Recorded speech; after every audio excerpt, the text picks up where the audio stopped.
మొంతా తుపాను ధాటికి ఓరుగల్లు ఇంకా తేరుకోలేదు. ఇప్పటికీ పలు కాలనీలు జలదిగ్బంధంలో ఉన్నాయి. లోతట్టు ప్రాంతాల ప్రజలను అధికారులు పునరావాస కేంద్రాలకు తరలించారు. ఉమ్మడి జిల్లా వ్యాప్తంగా వాగులు వంకలు పొంగిపొర్లాయి. జిల్లాలో కురిసిన భారీ వర్షాలకు 8 మంది మృత్యువాత పడ్డారు.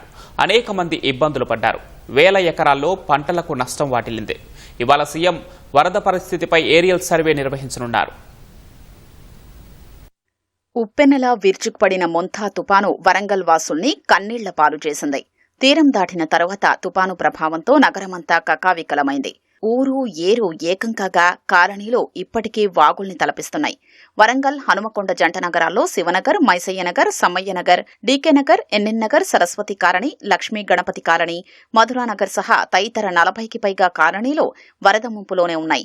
ఎన్డీఆర్ఎఫ్, ఎస్డీఆర్ఎఫ్ బృందాలు వరద ప్రభావిత ప్రాంతాల ప్రజల్ని బోట్లపై సురక్షితంగా తీసుకొచ్చాయి. హంటర్ రోడ్డులో బొందివాగు పొంగడంతో వరంగల్, హన్మకొండకు రాకపోకలు నిలిచిపోయాయి. అక్కడే ఉన్న సోషల్ వెల్ఫేర్ హాస్టల్లో చిక్కుకున్న విద్యార్థుల్ని డిజాస్టర్ సిబ్బంది పడవల ద్వారా సురక్షితంగా బయటకు తీసుకొచ్చి పునరావాస కేంద్రానికి తరలించారు. ఉరుముల్లేని పిడుగులా ఉచ్చిపడిన తుపాను దెబ్బతో సర్వం కోల్పోయి బాధితులు కట్టుబట్టలతో మిగిలారు. వర్షం తగ్గినా బాధితుల వ్యధ మాత్రం తగ్గలేదు. దాదాపు 3000 మంది పునరావాస కేంద్రాల్లో తలదాచుకుంటున్నారు.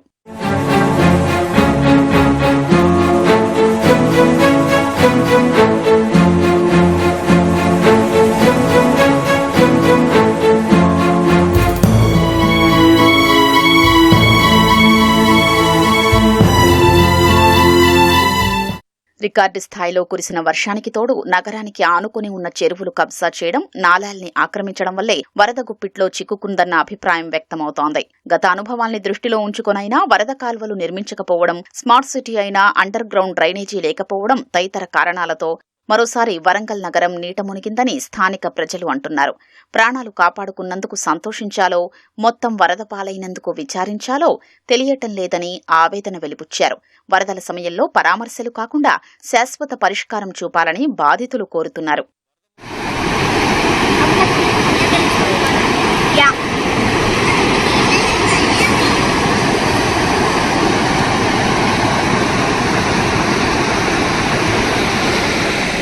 ఇక్కడ వాజ్పేయి అంటే 96 ఇండ్లు, 96 అంటే కింద మొత్తం 50 ఇండ్లు దాకా మునిగినట్టు లోపల కింద 2 రూములు రెండిపోయి ఫుల్ నీళ్ళు వచ్చినాయి. అసలు వాటరు అసలు తక్కువ అయితే లేదు. మాకు అన్నం వండుకునేందుకు మాకు గ్యాసులు లేవు. స్టవ్లు అన్ని తడిచినాయి, బియ్యం తడిచినాయి. మాకు ఏమైనా సాయంకారం చేయాలి మీరు గవర్నమెంట్ ప్రకారం. బీరువాలు తడిచిపోయినాయి, కాగితాలు తడిచిపోయినాయి, తింటేందుకు ఉప్పు పప్పులు ఏమి లేకుండా తడిచిపోయినాయి. ఒక్కొక్క ఇంట్లో మంచి 10-15 కుటుంబాలు ఉన్నాయి.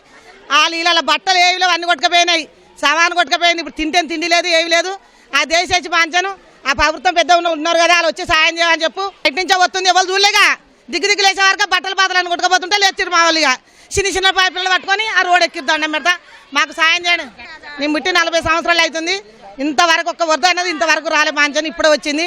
ఇప్పుడు తిండి లేదు. ఒక ఎక్కడున్న బస్సులు అక్కడనే ఉన్నారు చూడు. చిన్న పిల్లలు కూడా ఏడతారు. మాకు సాయం చేసేందుకు రమ్మని చెప్పు. పంచను చాలా తిప్పలం పడుతున్నారు పిల్లలు. జల్లారు చూడండి, నీళ్ళల్లో అన్ని వస్తున్నాయి. అన్ని సామానం ఇల్లు అంతా కొట్టుకొని వెళ్ళి ఇక్కడ దాకా నీళ్ళు వస్తున్నాయండి. ఎట్లా ఎవరు చూడాలా? మాకి చాయ్ తాగలేదు మేము, అన్నం వండుకోలేదు మేము. ఏం చేయాలా? ఏ పరిస్థితి వస్తుంది మాకి? ఇక్కడ మీరన్నా ఎవరైనా సాయం చేయాలా? వాన పడ్డ ప్రతిసారి ఇదే కోసం. మాకు చిన్న పిల్లలు ఉన్నారు. నాకైతే 9 నెలల పాప ఉన్నది. ఆ పాపను పట్టుకొని ఈ నీళ్ళలో రాత్రి అంతా ఉన్నాం మేము. సామాన్లు ఖరాబడు, బియ్యం ఖరాబ్ అయిపోయినాయి. ఏది పడితే అది ఎప్పుడు మాకు ఇట్లా వరదలు వస్తాయని కూడా ఎవరు చెప్పడానికి కూడా రాలేదు. కార్పెంటర్ కానీ ఎవరికైనా చూసడం లేరు. ఈ వరద కరెంట్ లేదు, నీళ్ళు లేవు, ఏది చూసడం లేరు. ఫుల్ నీళ్లు ప్రతి సంవత్సరం ఇదే పరిస్థితి మాకు. ఖాళీ బీఆర్ నగర్లో వరద నీటిలో చిక్కుకున్న వారికి మంత్రి కొండా సురేఖ డ్రోన్ ద్వారా భోజనం, మంచినీరు అందించారు. నీట మునిగిన కాలనీల్ని మంత్రి కొండా సురేఖ కలెక్టర్ సత్యసారథతో కలిసి సందర్శించారు. అంతకుముందు పునరావాస కేంద్రాల్లో ఉంటున్న వారిని కలిసిన మంత్రి బాధితులకు భరోసా కల్పించారు. హన్మకొండలోని పునరావాస కేంద్రాల్లో మేయర్ గుండు సుధారాణి, వరంగల్ పోలీస్ కమిషనర్ సన్ప్రీత్ సింగ్ భోజనం, దుప్పట్లను అందజేశారు. చిన్న పిల్లలను వేసుకొని రోడ్డు మీద నైట్ అంతా కూర్చున్నాం. ఆగమైపోయింది సామానంతా. ఘోరం పరిస్థితి.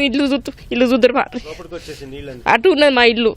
ఆగమైన అంత మనసులో ఆగమైపోయినాం. ఎవరో చెప్పుకోవాలి సార్ మా బాధలన్నీ. గిన్ని నీళ్ళు వస్తే మేము చేసుకుంటే బతికేటోళ్ళం కాదు సార్. మేము కూలాలు చేసుకుంటోళ్ళం. మేము ఎడిపోతాం చెప్పు సార్. మేము కొంపలు ఇసిపెట్టి ఎడిపోతాం. ఎడిపోయటానికి కూడా ఎవరు రానియరు కాదు సార్ మమ్మల్ని పిల్లలని వేసుకొని. బియ్యం దాడిచినాయి, అన్ని దాడిచినాయి. కాగితాలు కూడా తడిచినాయి కారట్లు అంత పరిస్థితి మంచిగా లేదు సార్. అతొంటి గుందుతుంది ఆడ మెట్ల విందుకెళ్ళి కింద పడ్డా, ఆడ లోతున్నది మెట్ల విందుకెళ్ళి కింద పడ్డా. ఇప్పుడు ఆడ ఒరిగిన నిద్ర లేదు, రోడ్డు మీద కూర్చున్నాం. మా పరిస్థితి ఇక్కడ ఉన్నాయి అన్నట్టు నీళ్ళు. ఇంతవరకు నీళ్ళల్లో మేము పొద్దంతా నీళ్ళల్లోనే ఉన్నా. ఇక ఒక్క తలకాయ ఒక్కటే పడుతుంది నాకు, మొత్తం తడిసి నైట్ కూడా వచ్చి తడిసి. ఇక నేను చూస్తాండే నేను బ్రతికితే చాలు. టంబాలను పట్టుకున్నాయి, పోళ్ళు ఉంటాయి కదా మాకు వేసుకుని ఇంటికి వేసిన పోళ్ళు, ఆ పోళ్ళను పట్టుకొని నిలబడి ఇక చూస్తా ఉన్నా. చికెన్ కల బేరం చేసుకుంటాం మాకు అన్ని కొట్టుకపోయినాయి. వరద పిల్లల కాంచి అలా పడ్డారు, నేను కూడా అలా పడిపోయినా సారు. నన్ను పోలీసు వాళ్ళు తీసుకొచ్చారు సార్, కార్పొరేటర్ కూడా వాళ్ళు కూడా తాళ్ళేసి తీసుకొచ్చారు సార్. అవన్నీ పోతే పోనీ కానీ నన్ను అయితే బయటికి ఇలా పట్టుకొచ్చారు సార్. నా కాలు చేతులు పడిపోతాయి, నేను మంచిగా ఉండను. వరద వస్తే వచ్చినప్పుడల్లా ఇట్లనే అయిపోతుంది సార్. నాకు భయం వేసింది సార్. పిల్లలందరూ కొట్టుకుపోతారని భయం అయింది. పిల్లలు కూడా అలా పడ్డారు సార్. నా ప్రాణం మంచిగా ఉండదు సార్. నేను తెచ్చుకుంటే తిన్నట్టు లేకపోతే లేదు, మాకు మేము చేస్తేనే ఇంట్లో సార్ లేకపోతే లేదు. వరంగల్ జిల్లా చెన్నారావుపేట మండలం సమీప శివారులోని కల్వర్టు వద్ద అర్ధరాత్రి ఆటో అదుపు తప్పి బోల్తా పడింది. మేడారం జాతరకు వెళ్లొస్తున్న 20 మంది ప్రయాణికులు చెన్నారావుపేట కోపాకుల చెరువు మత్తడి ఉధృతిని అంచనా వేయకుండా ముందుకెళ్లడంతో ప్రమాదం జరిగింది. వెంటనే స్థానికులు వారిని రక్షించారు. మహబూబాబాద్ జిల్లా గూడూరు మండలం గాజులగట్టు గ్రామంలో మట్టిగోడ కోలి రామక్క అనే వృద్ధురాలు మృతి చెందింది. మహబూబాబాద్ మండలం కంబాలపల్లి శివారు చినవాకులో సంపత్ అనే యువకుడు ద్విచక్ర వాహనంపై వెళుతుండగా కొట్టుకుపోయాడు. 5 గంటల తర్వాత మృతదేహం లభ్యమైంది. జనగామ జిల్లా జఫర్గఢ్ మండలం శంకర్తండా సమీపంలోని కల్వర్టు వద్ద వరద నీటి ఉధృతికి బీటెక్ మొదటి సంవత్సరం చదువుతున్న శ్రావ్య అనే యువతి కొట్టుకుపోయి మృత్యువాత పడింది. హనుమకొండ జిల్లా భీమదేవరపల్లి మండలం కొత్తపల్లి గ్రామానికి చెందిన నాగన్న వాగు దాటుతుండగా ప్రమాదవశాత్తు కొట్టుకుపోయి విగతజీవిగా మారాడు. వరంగల్ ఎస్ఆర్ నగర్లో ఓ వృద్ధుడు గల్లంతు కాగా శివనగర్ నేతాజీ స్కూల్ వద్ద వరద నీటిలో పులి అనిల్ అనే వ్యక్తి కొట్టుకుపోయాడు. అక్కడే ఉన్న కాలువలో గీసుకొండకు చెందిన అరుణ్ మృతదేహం లభ్యమైంది. హనుమకొండ సుబేదారి పోలీస్ స్టేషన్ సమీపంలోని వాజ్పేయి కాలనీలో వరద నీటిలో గల్లంతై విశ్రాంత ఉద్యోగి శ్రీనివాస్ దుర్మరణం చెందాడు. మృతదేహాల్ని శవ పరీక్షల నిమిత్తం ఎంజీఎం మార్చూరికి తరలించారు.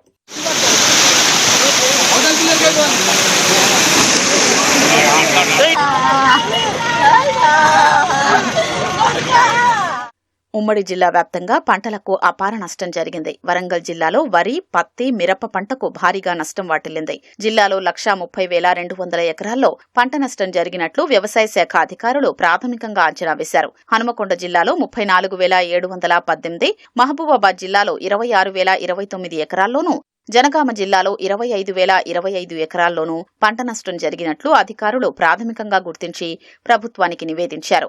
జనగామ జిల్లా స్టేషన్ ఘనపూర్ మండలం చాగల్లు గ్రామానికి చెందిన 3 రైతులకు సంబంధించిన సుమారు 250 క్వింటాళ్ల మొక్కజొన్న నీటిలో తడిచాయని ఆవేదన వ్యక్తం చేశారు.